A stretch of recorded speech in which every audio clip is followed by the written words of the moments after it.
음악이 바뀌었네요. 네, 알겠습니다. 아주 저비용을 들여서 음악을 바꾼 것 같습니다. 그렇습니다.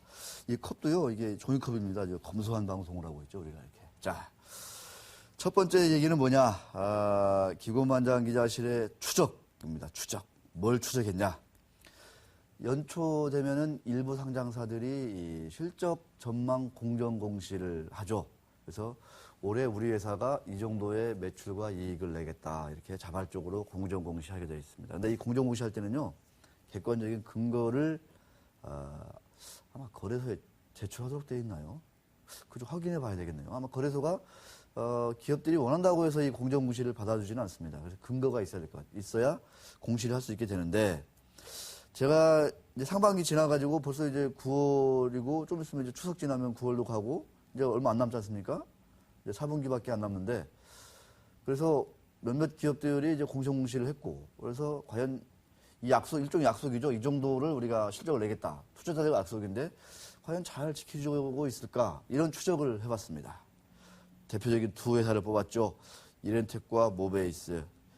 삼성전자의 휴대폰 케이스를 납품한다고 해가지고 어마어마하게 주가가 상반기에 튀었습니다. 거기에는 뭐가 있었냐, 결정적으로. 공정공시가 있었습니다. 먼저 이렌텍부터 한번 보겠습니다. 표를 보여주시죠. 차분하게 떠나는 겁니다. 편안하게. 이렌텍 분들은 안 불편하겠죠. 네. 자, 1월 5일 날 매출액 8,700억, 영업이익 430억, 내부 사업 계획을 근거로 예측 공시를 했습니다. 자, 반기 보고서 보니까 2,970억 매출에 영업이익은 86억 났어요. 자, 시청자 여러분, 과연 이렌텍은 약속을 지킬 수 있을까요? 남은 하반기에 잘해서 영업이익 430억, 매출액 8,700억을 맞출 수 있을까요? 한번 우리 기고만장 기자실과 함께 쭉 이 이슈를 한번 추적해 보도록 하겠습니다. 시간이 지나면 뭐 자명해지는 거죠. 이건 뭐 제가 뭐 따지고 말 게 아니지 않습니까? 자명해집니다. 자, 이렌텍, 자, 한번 차트를 한번 보겠습니다. 저 공시 이후로요. 자, 한번 주봉 보겠습니다. 자, 1월 달에 공시했다고 말씀드렸죠? 1월 달에. 자, 이 공시 이후로, 네, 한, 6,000원, 7,000원 하던 주가가, 네, 11,400원, 50원까지 이렇게 뛰었었습니다. 네. 단기간에 뛰었죠, 단기간에 아주. 자, 그런데요, 공정공시 이후 이렌텍에 어떤 일이 있었냐? 참, 이거 보면은 약간 좀 뭐 불편하기도 하고 그렇습니다. 수십만 주 상당의 신주 인수권이 행사가 됐습니다. 4월달, 5월달 행사 가격이 3,500원. 네, 그러니까 3,500원에 신주를 인수를 해서 얼마에 팔았냐? 네, 10,000원 전후로 팔았습니다. 그리고요, 이렌텍은요, 지난달이죠, 60억 원 규모의 BW도 발행한다고 공시를 했습니다. 자, 모베이스를 한번 보겠습니다. 모베이스는요, 네, 더 재미난 일이 있었습니다. 자, 표 보겠습니다. 1월 30일 날. 이렌텍보다 조금 늦게 했네요.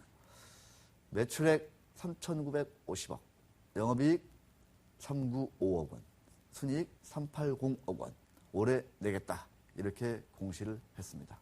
영업이익 400억을 내겠다고 공시를 했었어요. 깜짝 놀랄 만한 숫자였죠, 사실상.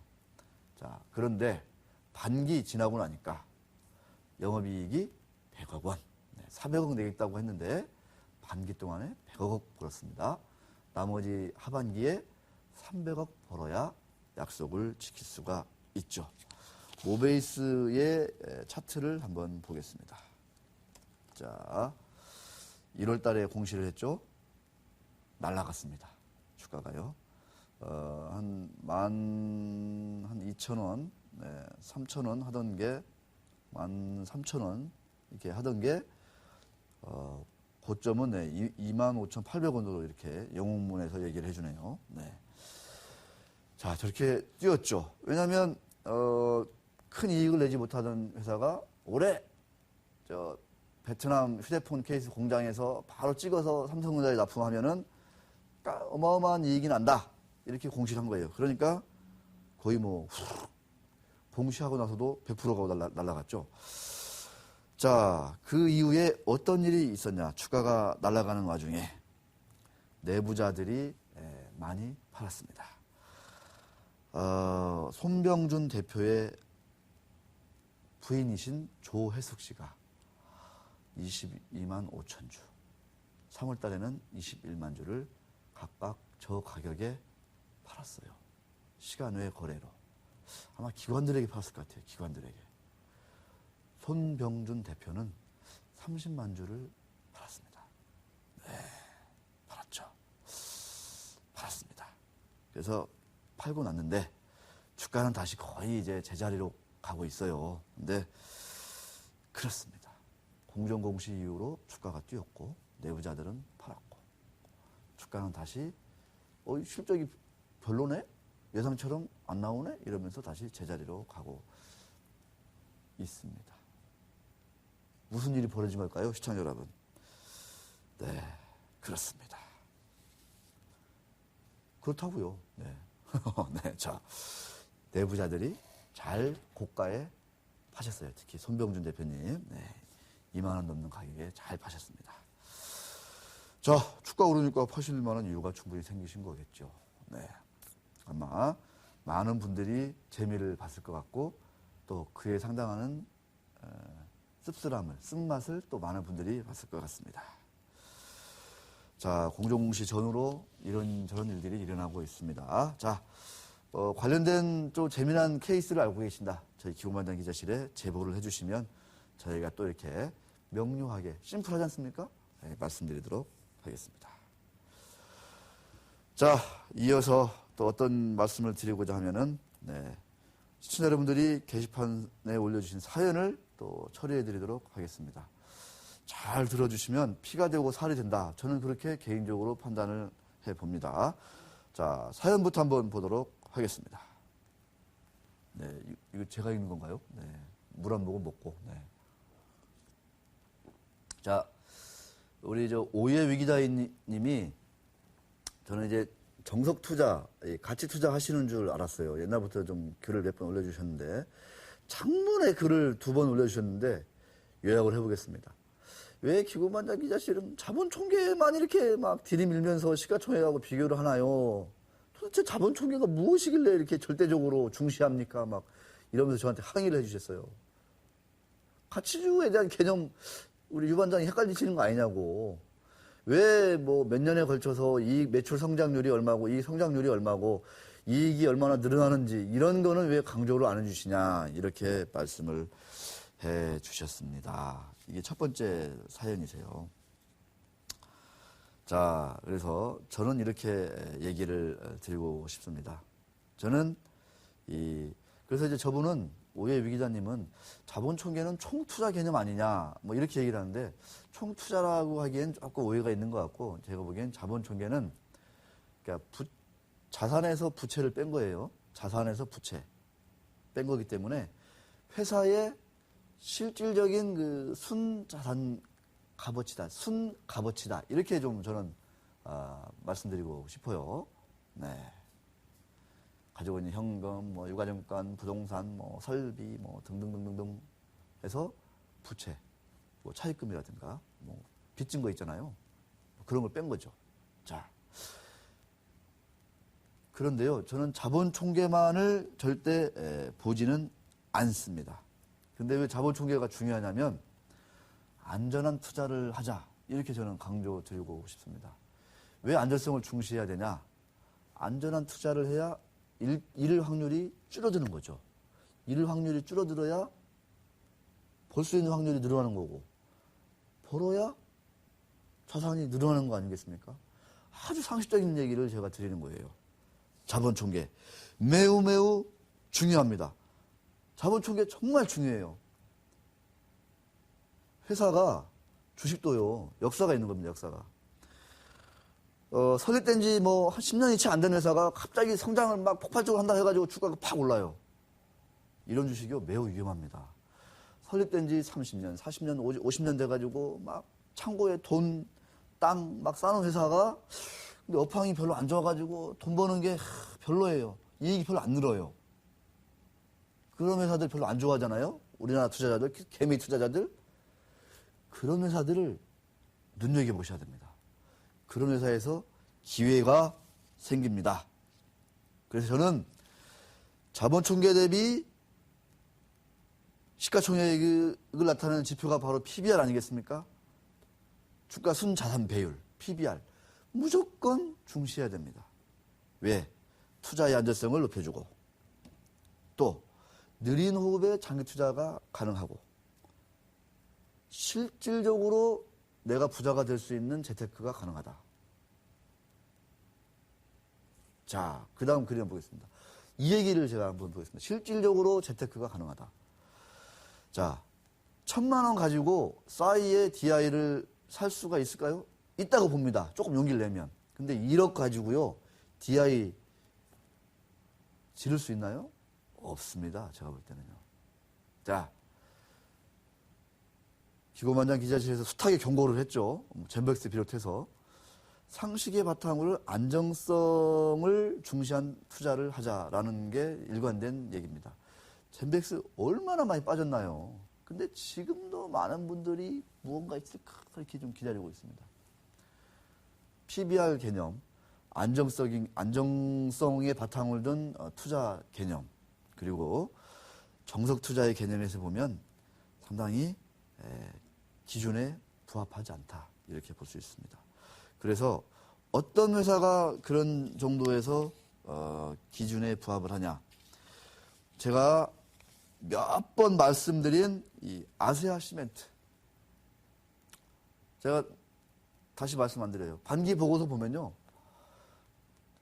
순자산, 자기 자본, 그러니까 자기 자본 총계가 1조가 넘는 걸로 나옵니다. 1조가 넘는 걸로. 그런데 지금 시가총액이 얼마예요?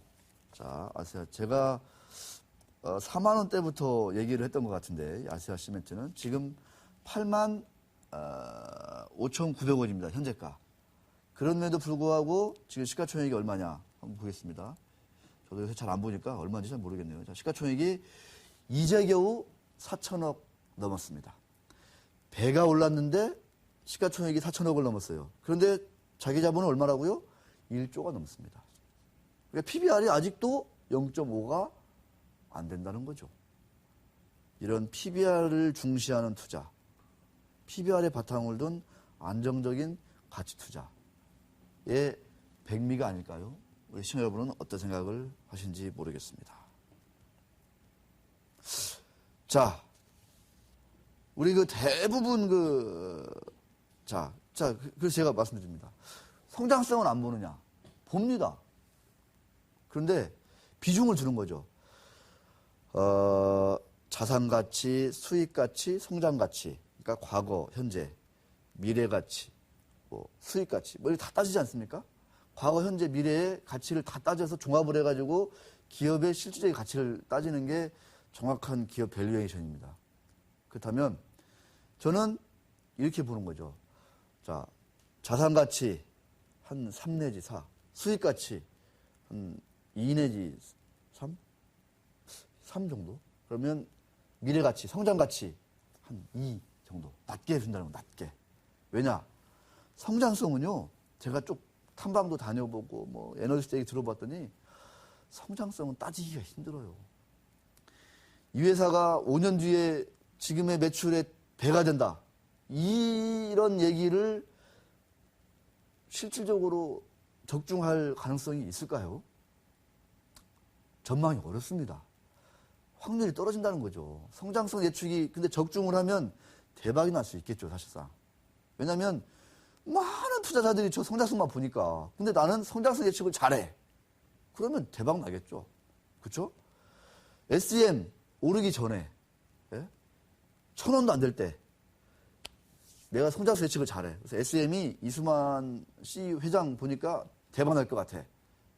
그러면 1,000원이 안 됐을 때 주식을 샀으면 대박 나는 거죠. 근데 많은 개미 투자자들이 언제 성장성을 따지냐. 주가가 다 올라오고 나서. 주가가 1,000원에서 5만 원, 6만 원이 됐는데 그때부터 성장성을 따지기 시작하는 거예요. 그러면 그게 돈 벌 수 있겠어요? 안 되죠. 그때 이미 주가가 다 반영됐는데.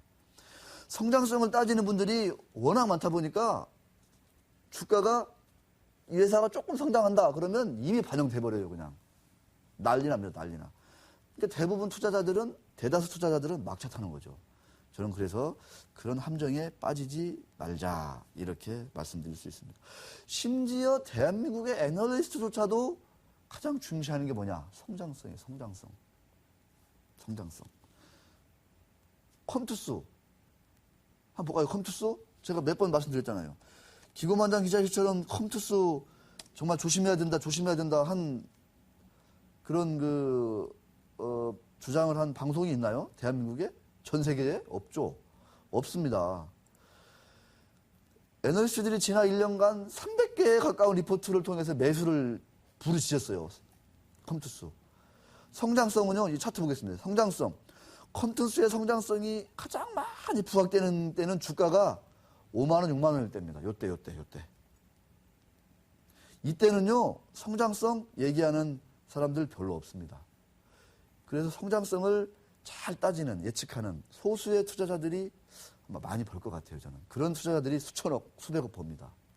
왜냐하면 요때 가서 수만 명의 개미들이, 애널리스트들이 성장성을 부르짖기 때문에.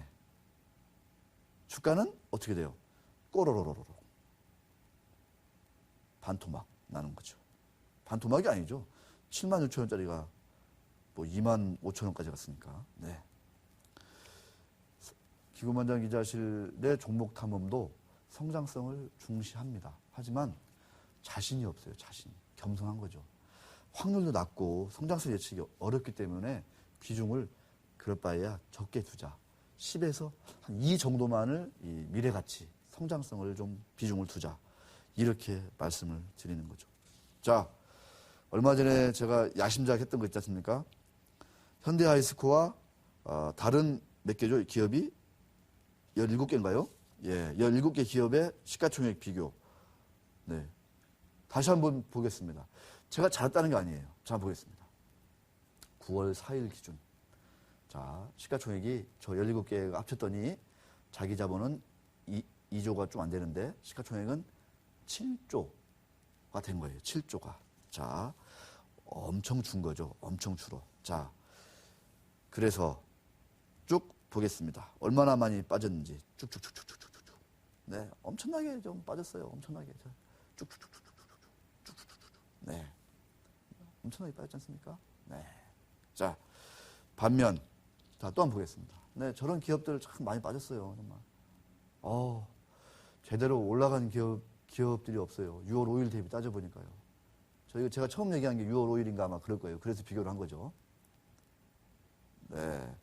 자, 얼마 전에 했을 때 한번 보겠습니다. 얼마 전에. 제가 중간에 한번 점검했었죠. 8월 16일 날. 8월 16일 대비하니까 SM만 조금 올랐네요.